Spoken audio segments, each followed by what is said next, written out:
গুরুত্বপূর্ণ বক্তব্য রাখবেন বাংলাদেশ সুপ্রিম কোর্টের বিজ্ঞ আইনজীবী ডক্টর ব্যারিস্টার চৌধুরী ইশাক আহমেদ সিদ্দিকী। আসলে আপনারা সকলে আমার ঘরের মানুষ, আপনারা সকলে আমার ভাই, এখানে অনেক লোক দিকে আমার দেখে খুব ভালো লাগছে।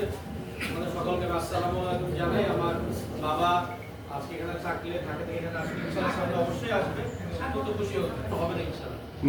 তো আপনাদের আমি যে কথাটা বললাম যে আপনারা আমার বাবার সাথে যেভাবে রাজনীতি করেছিলেন, আমিও ইনশাআল্লাহ আপনাদের সাথে একইভাবে রাজনীতি করব। কালিয়াকৈরে আমি সকলকে নিয়ে রাজনীতি করতে চাই।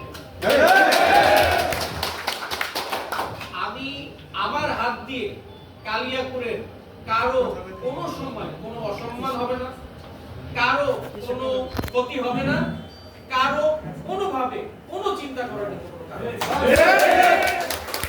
আমার উপর যদি চৌধুরী তানভীর আহমেদ সিদ্দিকী সাহেব বিশ্বাস রাখতে পারেন, আমার উপর যদি জনাব তারেক রহমান সাহেব বিশ্বাস রাখতে পারেন, তাহলে আপনারা কালিয়াকৈরবাসীও আমার উপর বিশ্বাস রাখবেন।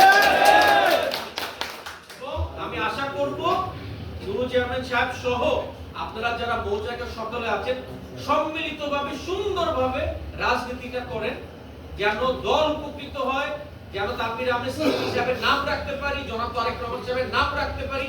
আমরা সঠিক রাজনীতি করতে চাই, সুন্দর রাজনীতি করতে চাই, কোন গ্রুপের রাজনীতি না, কারোই না। আমরা চৌধুরী তানভীর আহমেদ সিদ্দিকীর হাত কিভাবে শক্তিশালী করবো, তারেক রহমান সাহেব কিভাবে শক্তিশালী করবো, সেটাই যেন আমাদের মূল মন্ত্র হয়।